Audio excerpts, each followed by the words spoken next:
ओंकार सृष्टि के आरंभ से लेकर सृष्टि के अंत तक अणु अणु में वास करने वाला मैं जगत का कर्णधार हूं। मैं ओंकार हूं।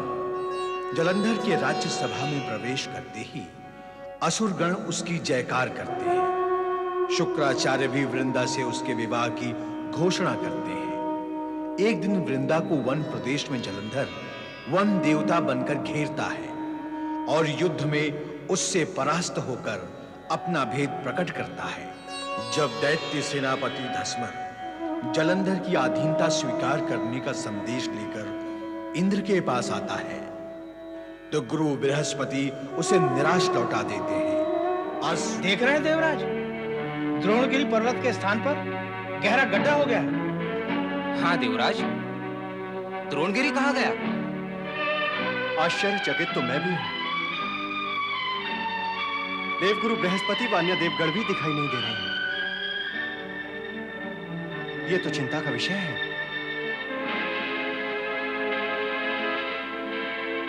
क्या हुआ गुरुदेव? जो नहीं होना था वो हो गया देवराज।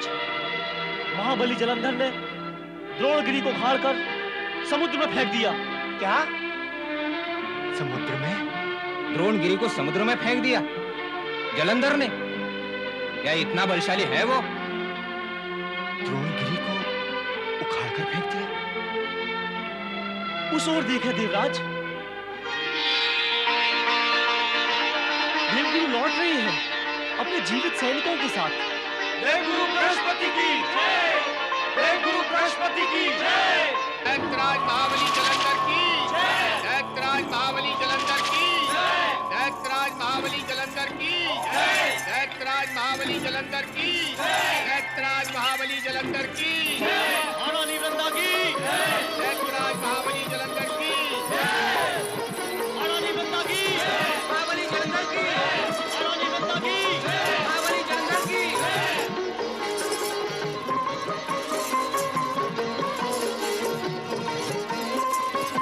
वृंदा महाबली का स्वागत करती है। केवल स्वागत वृंदा, और कुछ नहीं? प्रशंसा भी। देवगुरु बृहस्पति के द्वारा देवगुण को बचाने के सभी प्रयत्न व्यर्थ कर दिए आपने। द्रोणगिरी को तो उठाकर समंदर में ही फेंक दिया आपने। आवश्यकता ही नहीं पड़ी वृंदा, नहीं तो तेरा ये भुजबलीपति समुद्र को उठाकर द्रोणगिरी पर फेंक देता। जानती हूँ आपकी असुरी शक्ति की कोई सीमा नहीं। महाबली जलंधर के लिए सीमा कौन तय करेगा? जो करेगा मारा जाएगा महाबली जलंधर के हाथों से। गुरुवर शुक्राचार्य की जय! शुक्राचार्य?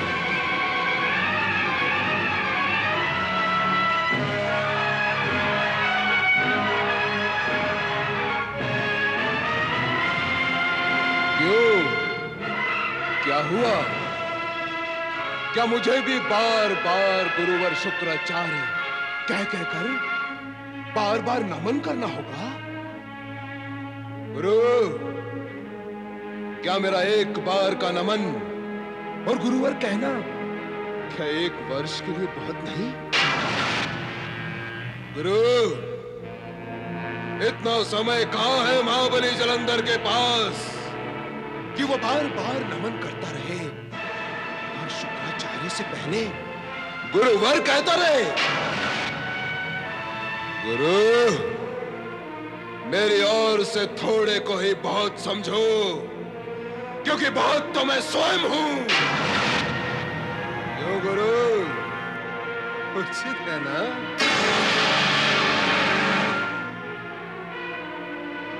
माता पिता व गुरु अपने योग्य और सबल शिष्य व पुत्र की अभद्रताएं सहन कर लेते हैं। मैं भी कर लूंगा, किंतु गुरु, मैंने पहले भी कहा था और अब फिर कहता हूं, जैसे मैंने द्रोणगिरी को उखाड़कर समुद्र में फेंक दिया है, वैसे ही तुम भी अपने मुंह से किंतु परंतु उखाड़कर समुद्र में फेंको। उससे क्या होगा महाबली? गुरु, अपना सुर नीचे करो, नीचे। असुर के सम्मुख सुर ऊंचा उठाने से असुर की असुरता बढ़ जाती है।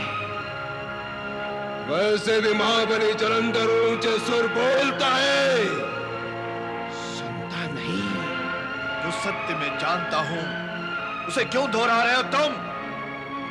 तुम महाबली हो, पराक्रमी हो, साहसी हो, अजय हो। द्रोणगिरी जैसे विशाल पर्वत को उखाड़ना और उखाड़कर उठाकर उसे समुद्र में फेंक देना बड़े बड़े बलवानों के वश में नहीं। तुम जगत के सर्वाधिक शक्तिशाली असुर हो, इतने पर भी फिर वही गुरु, घुमा फिराकर तुमने किंतु का प्रयोग कर ही डाला। इतने पर भी का अर्थ किंतु ही होता है ना? अर्थात मैं अपनी बात न कहूं, सत्य के रूप में जो विपदा तुम्हारे सर पर मंडरा रही है उसे ना कहूं? कहो, अवश्य कहो, ताकि मैं उसे भी समुद्र में फेंक आऊं। तो सुनो महाबली, द्रोणगिरी को समुद्र के अथाह तल में डुबोकर और उसके साथ देवगुरु बृहस्पति की योजना को भी नष्ट करके तुमने देवताओं के मन में अपने प्रति क्रोधाग्नि को बढ़ा दिया है। उनके मन में बैठी घृणा और प्रतिशोध की भावना का आकार तुमने बढ़ा दिया है। अब वे शांत नहीं रहेंगे। उनके मन की अशांति तुम्हारे विरुद्ध षड्यंत्रों की रचना अवश्य करेगी। तुम्हारी असावधानी उनके षड्यंत्रों को मार देगी। वे ऐसा करें उससे पूर्व तुम स्वर्ग पर आक्रमण कर दो। हाँ स्वामी, गुरुवर शुक्राचार्य का अनुमान बिल्कुल सत्य है। आपको स्वर्ग पर आक्रमण कर ही देना चाहिए। महाबली जलंधर के दरबार में और जलंधर के सामने गुरु का अनुमान यदि असत्य भी होगा तो वो सत्य हो जाएगा जिसका अनुमान भी नहीं किया जा सकता। मत भूलो महाबली कि तुम्हारी पति परायण पत्नी वृंदा का सौभाग्य पग पग पर तुम्हारे भुजाबल और वाणीबल का मार्ग प्रशस्त कर रहा है। इसका सौभाग्य सदैव छत्र बनकर तुम्हारे भाग्य की रक्षा करता है। और जब तक ऐसा है, इस जगत का बड़े से बड़ा शत्रु भी तुम्हारी छाया को छू नहीं सकता। मानता हूं ना गुरु, प्राणों से भी अधिक प्रिय पत्नी पति के प्राणों की रक्षा करती है। वृंदा भी मेरे प्राणों की रक्षिका है। ऐसा क्यों कहते हो स्वामी? ये तो मेरा कर्तव्य है। सत्य ही बोल रहा हूं वृंदा।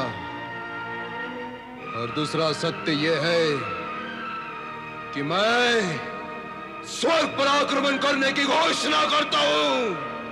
सैनिकों, तैयारियां करो, हमें स्वर्ग पर आक्रमण करना है। दैत्यराज महाबली जलंधर की, देवगुरु बृहस्पति की, देवगुरु बृहस्पति की।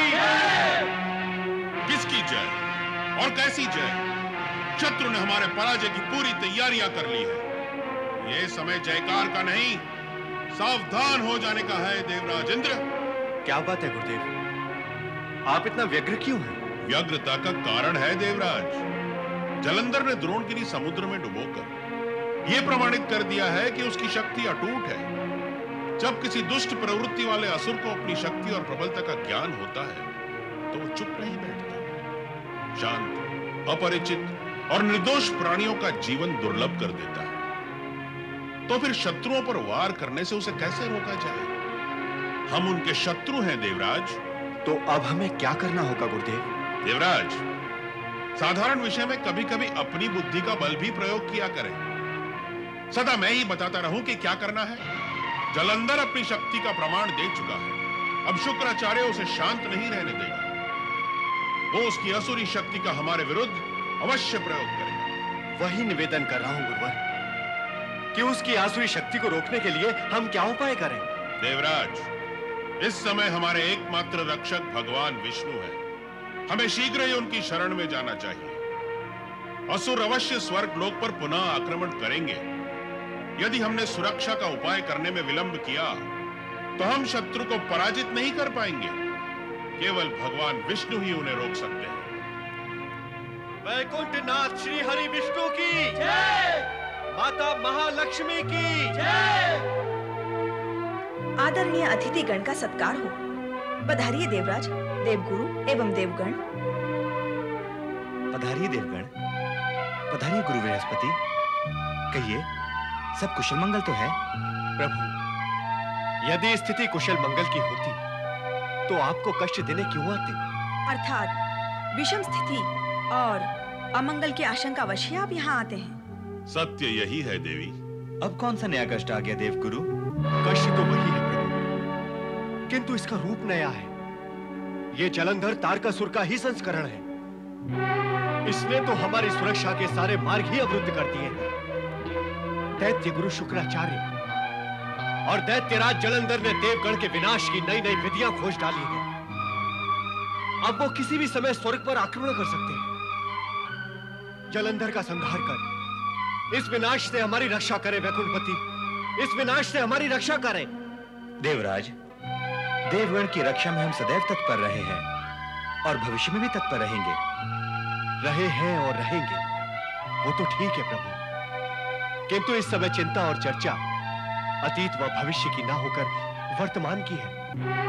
यदि इस समय भी आप तत्पर रहेंगे तो ही हमारी रक्षा संभव हो सकेगी प्रभु। आप व्यर्थ ही चिंता कर रहे हैं देवराज। हम निश्चित रूप से स्वर्ग की रक्षा करेंगे। किंतु महाप्रभु, समय बहुत कम है।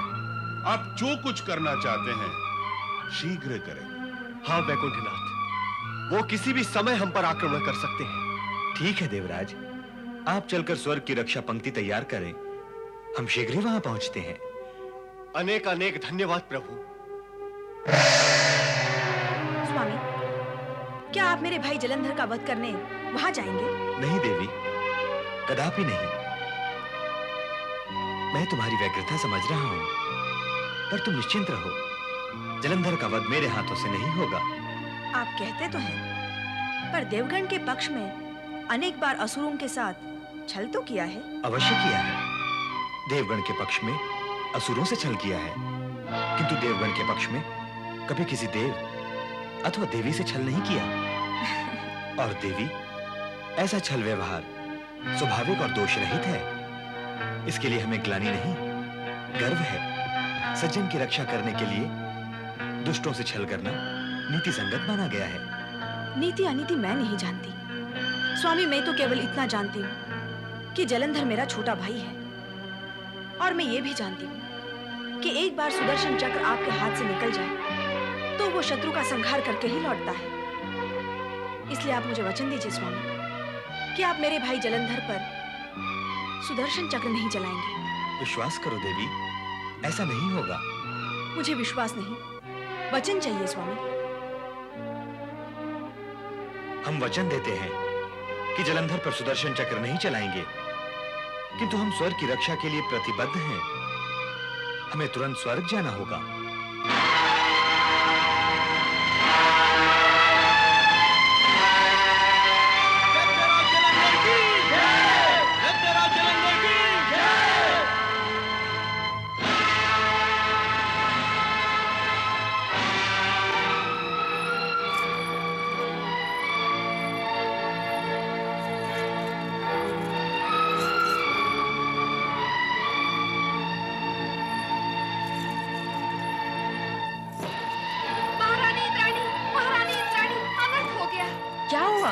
असुरराज अपनी असुर सेना के साथ स्वर्ग की ओर बढ़ा चला आ रहा है। देवराज इंद्र तथा देवगण का कहीं अता पता नहीं। स्वर्ग लोक में हमारी आपकी रक्षा करने वाला कोई भी नहीं। अब क्या होगा महारानी इंद्राणी? हम कहाँ जाएं? वो स्वर्ग तक आ चुका है महारानी। असुर उसकी जय जयकार कर रहे हैं। कुछ तो करिए महारानी, अब हम क्या करें, कहाँ जाएं?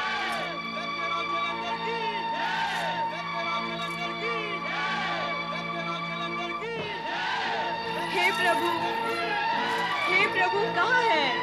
हे श्री हरि विष्णु, हमारी रक्षा करें, हमारी रक्षा करें प्रभु, हमारी रक्षा करें।